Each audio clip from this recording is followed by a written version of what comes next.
नमस्कार। आज सुनते हैं भाग 4। नाटक उस वक्त पास होता है जब रसिक समाज उसे पसंद कर लेता है। बारात का नाटक उस वक्त पास होता है जब राह चलते आदमी उसे पसंद कर लेते हैं। नाटक की परीक्षा 4-5 घंटे तक होती रहती है। बारात की परीक्षा के लिए केवल इतने ही मिनटों का समय होता है। सारी सजावट, सारी दौड़ धूप और तैयारी का निपटारा 5 मिनटों में हो जाता है। अगर सबके मुंह से वाह वाह निकल गया तो तमाशा पास, नहीं तो रुपया, मेहनत, फिक्र सब अकारत। दयानाथ का तमाशा पास हो गया। शहर में वह तीसरे दर्जे में आता, गांव में अव्वल दर्जे में आया। कोई बाजों की घोंघों पोंपों सुनकर मस्त हो रहा था, कोई मोटर को आंखें गाड़ गाड़ कर देख रहा था। कुछ लोग फुलवारियों के तख्त देख लोट पोट हो जाते। आतिशबाजी ही मनोरंजन का केंद्र थी। हवाइयाँ जब सैने से ऊपर जाती और आकाश में लाल, हरे, नीले, पीले कुमकुमे से बिखर जाते, जब चरखियाँ छूटती और उनमें नाचते हुए मोर निकल आते तो लोग मंत्रमुग्ध से हो जाते थे। वाह, क्या कारीगरी है! जालपा के लिए इन चीज़ों में लेस मात्र भी आकर्षण न था। हाँ, वह वर को एक आंख देखना चाहती थी, वह भी सबसे छिपाकर। पर उस भीड़ भाड़ में ऐसा अवसर कहाँ। द्वारचार के समय उसकी सखियाँ उसे छत पर खींच ले गई और उसने रामानाथ को देखा। उसका सारा विराग, सारी उदासीनता, सारी मनोव्यथा मानो छूमंतर हो गई थी।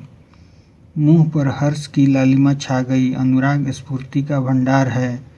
द्वारचार के बाद जनवासे चली गई। भोजन की तैयारियां होने लगी। किसी ने पूरियां खाई, किसी ने उपलों पर खिचड़ी पकाई। देहात के तमाशा देखने वालों के मनोरंजन के लिए नाच गाना होने लगा।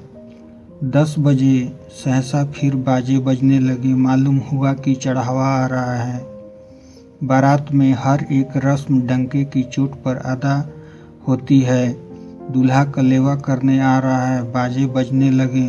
समधी मिलने आ रहा है, बाजे बजने लगे। चढ़ावा ज्यों ही पहुंचा, घर में हलचल मच गई। स्त्री पुरुष बूढ़े जवान सब चढ़ावा देखने के लिए उत्सुक हो उठे।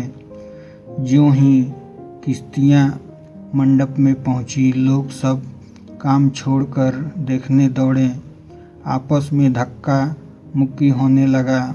मानकी प्यास से बेहाल हो रही थी, कंठ सूखा जाता था। चढ़ावा आते ही प्यास भाग गई।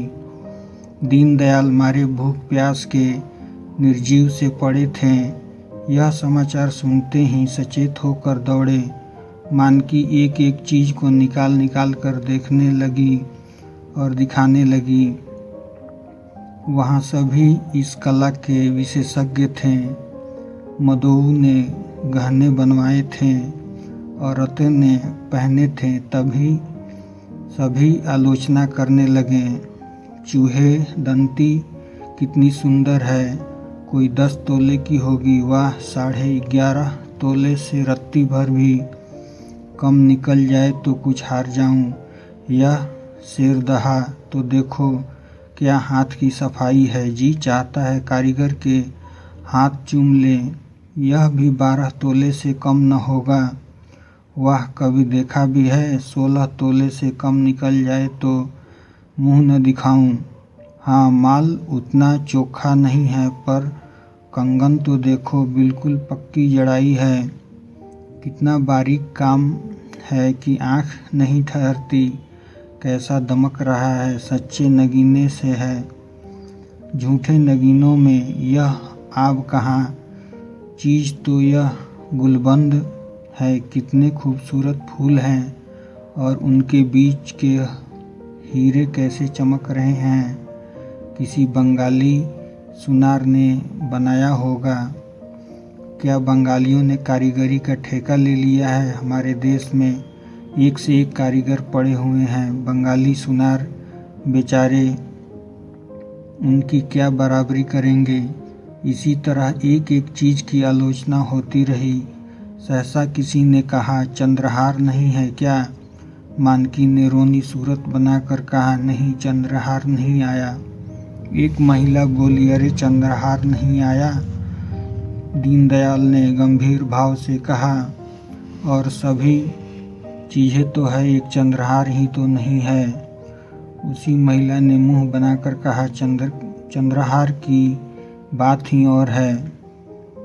मानकी ने चढ़ावा को सामने से हटाकर कहा, बेचारी के भाग में चंद्रहार लिखा ही नहीं है। इस गोलाकार जमघट के पीछे अंधेरे में आशा और आकांक्षा की मूर्ति सी जालपा भी खड़ी थी और सब गहनों के नाम कान में आते थे, चंद्रहार का नाम न आता था। उसकी छाती धक धक कर रही थी। चंद्रहार नहीं है क्या? शायद सबसे नीचे हो। इस तरह वह मन को समझाती रही। जब मालूम हो गया चंद्रहार नहीं है तो उसके कलेजे पर चोट सी लग गई। मालूम हुआ देह में रक्त की बूंद भी नहीं है, मानो उसे मूर्छा आ जाएगी। वह उन्माद की सी दशा में अपने कमरे में आई और फूट फूट कर रोने लगी। वह लालसा जो आज 7 वर्ष हुए उसके हृदय में अंकुरित हुई थी, जो इस समय पुण्य और पल्लव से लदी हुई पड़ी थी, उस पर वज्रपात हो गया। वह हरा भरा लहलहाता हुआ पौधा जल गया, केवल उसकी राख रह गई। आज ही के दिन पर तो उसकी समस्त आशाएं अवलंबित थी। दुर्दैव ने आज वह अवलंब भी छीन लिया। उस निराशा के आवेश में उसका ऐसा जी चाहने लगा कि अपना मुंह नोच डाले। उसका वश चलता तो वह चढ़ावे को उठाकर आग में फेंक देती। कमरे में एक आले पर शिव की मूर्ति रखी हुई थी। उसने उसे उठाकर ऐसा पटका कि उसकी आशाओं की भांति वह भी चूर चूर हो गई। उसने निश्चय किया, मैं कोई आभूषण न पहनूंगी। आभूषण पहनने से होता ही क्या है? जो रूप विहीन हो वे अपने गहने से सजाए। मुझे तो ईश्वर ने ही यूं ही सुंदरी बनाया है। मैं गहने न पहनकर भी बुरी न लगूंगी। सस्ती चीजें उठा लाएं, जिसमें रुपए खर्च होते थे उसका नाम ही न लिया। अगर गिनानी थी तो इतने ही दामों में इसके दूने गहने आ जाते।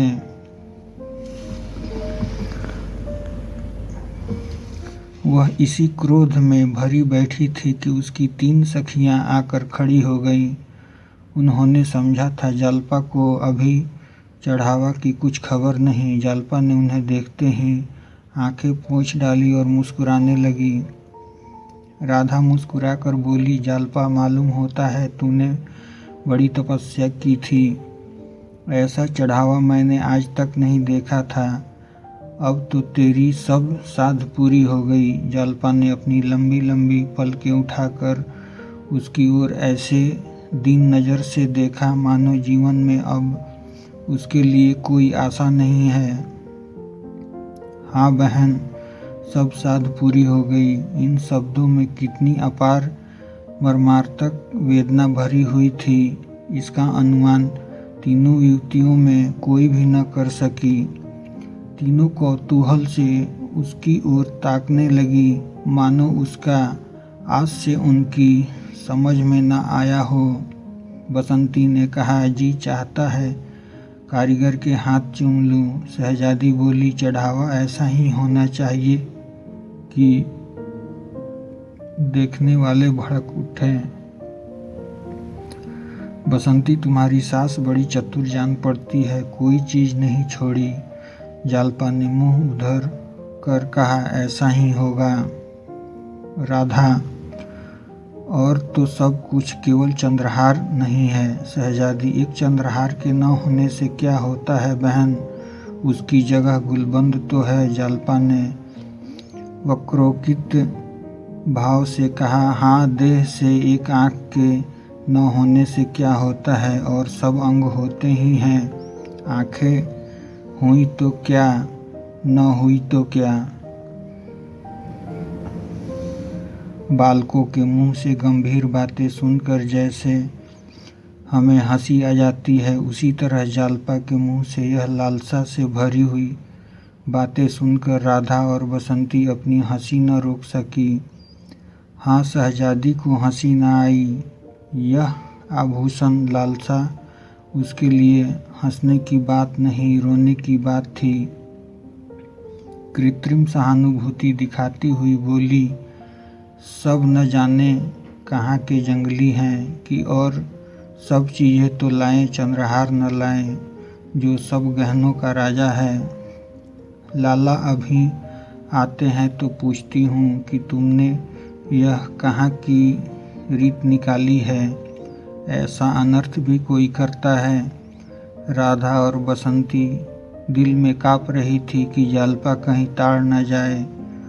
उनका बस चलता तो शहजादी का मुंह बंद कर देती, बार बार उसे चुप रहने का इशारा कर रही थी, मगर जालपा को शहजादी का यह व्यंग संवेदना से परिपूर्ण जान पड़ा। सजल नेत्र होकर बोली, क्या करोगी पूछकर बहन, जो होना था सो हो गया। शहजादी, तुम पूछने को कहती हो, मैं रुलाकर छोड़ूंगी। मेरे चढ़ाव पर कंगन नहीं आया था उस वक्त, मन ऐसा खपा हुआ कि सारे गहनों पर लात मार दूं। जब तक कंगन न बन गए मैं नींद भर सोई नहीं। राधा, तो क्या तुम जानती हो जालपा का चंद्रहार न बनेगा? शहजादी, बनेगा तब बनेगा, इस अवसर पर तो नहीं बना। 10-5 की चीज़ तो है नहीं कि जब चाहा बनवा लिया। सैकड़ों का खर्च है, फिर कारीगर तो हमेशा अच्छे नहीं मिलते। जालपा का भय हृदय शहजादी की इन बातों से मानो जी उठा। वह रूंधे कंठ से बोली, यही तो मैं भी सोचती हूँ बहन, जब आज न मिला तो फिर क्या मिलेगा।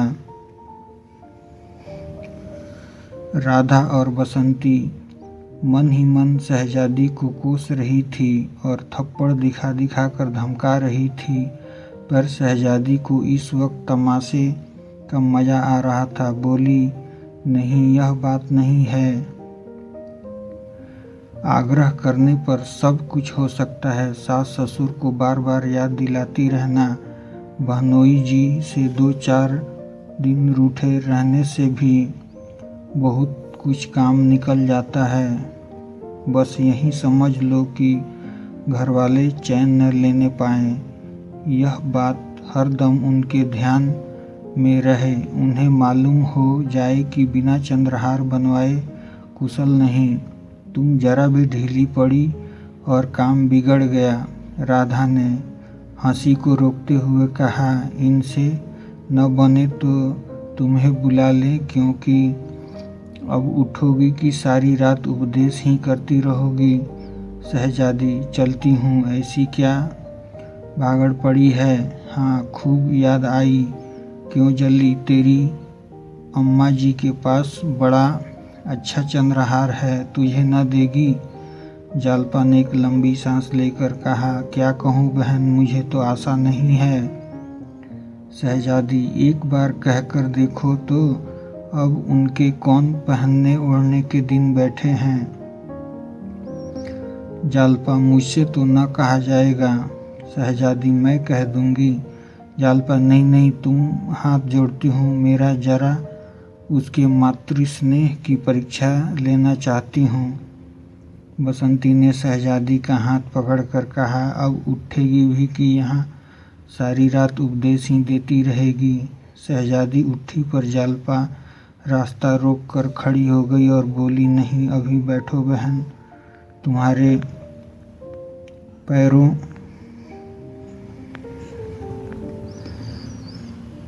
पैरों पड़ती हूँ। शहजादी, जब यह दोनों चुड़ैल बैठने भी दे मैं तो तुम्हें गुर सिखाती हूँ और यह दोनों मुझ पर झल्लाती है। सुन नहीं रही हो, मैं भी विष की गांठ हूँ बसंती। विष की गांठ तो तू है ही शहजादी। तुम भी तो ससुराल से साल भर बाद आई हो, कौन कौन सी नई चीज़ें बनवा लाई बसंती। और तुमने 3 साल में क्या बनवा लिया शहजादी। मेरी बात छोड़ो, मेरा खसम तो मेरी बात ही नहीं पूछता। राधा, प्रेम के सामने गहनों का कोई मूल्य नहीं शहजादी, तो सूखा प्रेम तुम्ही को गले। इतने में मानकी ने आकर कहा, तुम तीनों यहाँ बैठी क्या कर रही हो, चलो वहाँ लोग खाना खाने आ रहे हैं। तीनों युवतियाँ चली गई। जालपा माता के गले में चंद्रहार की शोभा देखकर मन ही मन सोचने लगी, गहनों से इनका जी अब तक नहीं भरा। नमस्कार।